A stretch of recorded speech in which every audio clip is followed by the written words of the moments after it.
Hello, everyone, and welcome. I'm Maria Kliavkoff from MK Facilitations. Most of you know that by now. And I wanted to come on to talk a little bit about the physical symptoms of grief, because many of us have these physical symptoms of grief and we don't even know that they're symptoms of grief. And if you're like I was, you're sitting there thinking to yourself, I can't believe I have to deal with this on top of everything else. So what is this I'm talking about? Well, in truth, it can be anything. It can be a change. The most common ones are a change in sleeping pattern, a change in eating pattern.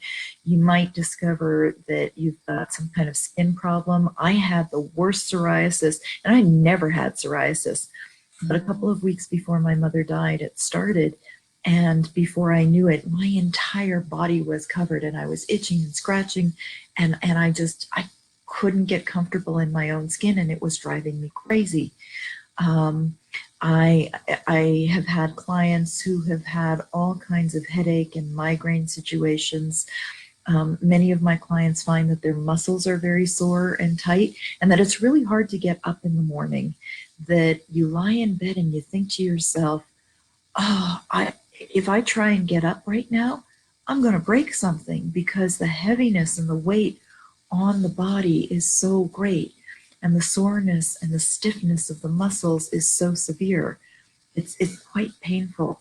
So I want to first of all reassure you that if you are having these experiences, please know these are not uncommon in grief. That doesn't mean that if you are having some physical symptoms that you shouldn't go see your doctor. Absolutely. If that's what you're needing to do, you need to go see your doctor. Like if it's a symptom that you don't know how to handle, please make sure you do check everything out.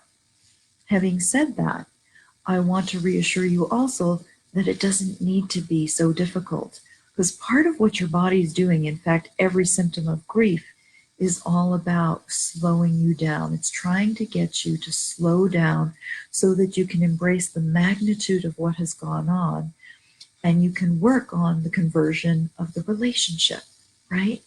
Your beloved person has died.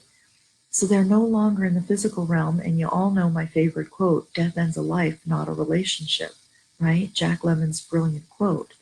So now what has to happen is we have to find where the relationship is now. And that needs time, and that needs attention, and it needs us not running away from the journey because we fear the journey.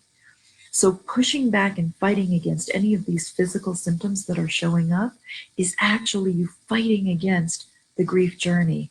And here's the thing, the grief journey is a sacred, beautiful journey when we learn how to journey it. I put up a meme earlier today about the ocean and about the waves of grief and about the stillness of grief, and that grief is both, right? Grief is a process, and when we learn how to swim in the process, we learn how to be refreshed by the process. We learn how to get joy out of the process.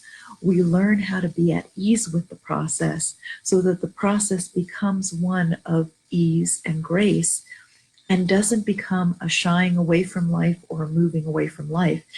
And we all know people who have moved away from life in their grief and they've never come back to life after that, right? That's buried and carried grief. That's when your life spark diminishes because of the loss and because of the grief and not knowing how to process the grief.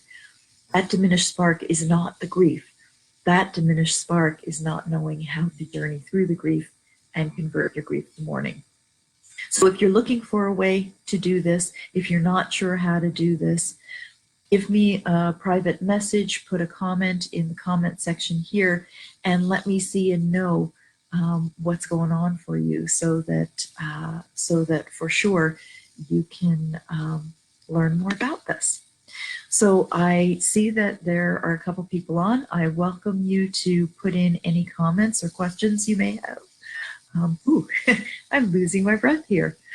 And if you are experiencing these physical symptoms, please know that that when you bring attention to it, when you bring breath to it, when you bring quiet and peace to it, whatever message your body's trying to deliver to you will come forward. You just have to be willing to listen. So getting still with it and listening into the message from your body. You know, I remember a time when I was lying in bed one morning. This was shortly after my mother died, and I was looking out up at the ceiling. And you know, I was the executive director of a hospice. I had done my grief and death study certificate. I, in my head, knew a lot of this stuff. But I was lying in bed and I couldn't get up, and I thought to myself, I can't believe on top of everything else, I need to deal with this. And that was just devastating. And I started to cry. And the minute I started to cry, I started to realize, oh, wait a minute. This is just my body telling me that I need to slow down long enough to cry and to let it out so that it's not my body that's needing to carry it. So I'm not seeing any questions here. So I hope that that answers your questions. If you have any others, please don't hesitate to write in the comment section and I'll be happy to get back to you.